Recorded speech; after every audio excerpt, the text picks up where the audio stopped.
up. Now, I'll go ahead and hit on the software, the battery life, and that type of, performance. And this thing, the biggest asset for the Pixel lineup is the software. This thing originally came out with Android 10. Right now it's on Android 11. It's going to be getting Android 12 and then probably Android 13. So this thing still has a long lifetime ahead of it. Like, it's not ending anytime soon. And even when it does end with official support, you're still going to be getting, custom ROMs and all that good stuff.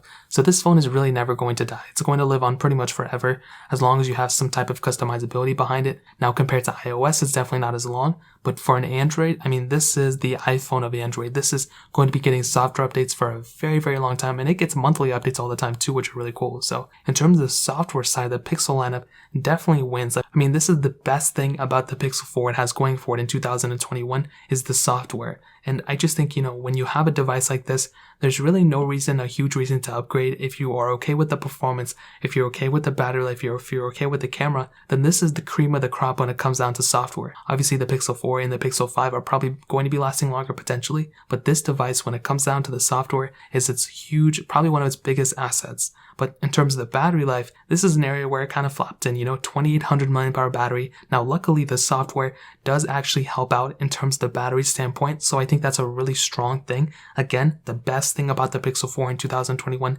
is the software. One of the worst things besides the camera is the battery. It just doesn't do so well, especially if you have that 90 Hz refresh rate enabled. To give you some perspective, the iPhone 11 Pro, which iPhones typically have super small batteries for the most part, this thing actually had a smaller battery than the iPhone 11 Pro at that point, and the iPhone 11 and the Samsung Galaxy S10e. Like, this thing had a smaller battery than all those other devices. And again, it doesn't really make any sense to me why Google did that. But this device, at the end of the day, is kind of like a mixed bag, because the best thing about it was the software, and luckily the software does optimize the hardware a little bit, including the battery life, but I just feel like the battery just didn't do so well for the Pixel 4 specifically. So in terms of the battery life and software, that pretty much covers it up. Now,